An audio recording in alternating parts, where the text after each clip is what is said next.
அல்லாஹ் நல்லதாக ரசூலுல்லாஹ் அவர்கள் சஹாபாக்களும் ஒரு பயணத்தில் ஒரு கபரை தாண்டி சென்று கொண்டிருந்தார்கள்.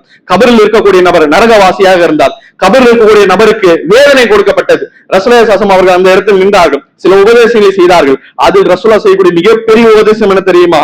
இந்த நேரத்தில் ரசூலுல்லாஹ் சொல்கிறார்கள், இந்த நேரத்தில் இந்த கபரில் இருக்கக்கூடிய இந்த நபர் இருக்கிறார்கள், இந்த நபரை உலகத்தில் அனுப்பி இந்த உலகத்தில் நீ என்ன செய்ய வேண்டும் என்று சொல்லி சொன்னால் அந்த நபர் என்ன செய்வார் என்று சொல்லி ரசூலுல்லாஹ் அவர்கள் கேள்வி எழுப்பினார்கள். சஹாபாக்கள் பதில் சொல்ல முடியாமல் இருந்தார்கள். ரசூலுல்லாஹ் சொன்னார்கள், இந்த இடத்தில் கபரில் இருக்கக்கூடிய நபருக்கு ஹயாத் கொடுத்து உயிர் கொடுக்கப்பட்டு உலகத்தில் வந்தால் வெறும் 2 ரகாத்துகள், வெறும் 2 ரகாத்துகள் தொழுவதை இந்த நபர் எப்படி நினைப்பாங்க தெரியுமா? முழு துனியாவை சம்பாதிப்பதை விட பெருசாக நினைப்பார். இந்த முழு உலகம் எவ்வளவு பெருசு என்று அனுபவிப்பதற்கு சந்தோஷப்பட்டுக் கொண்டிருப்போம்.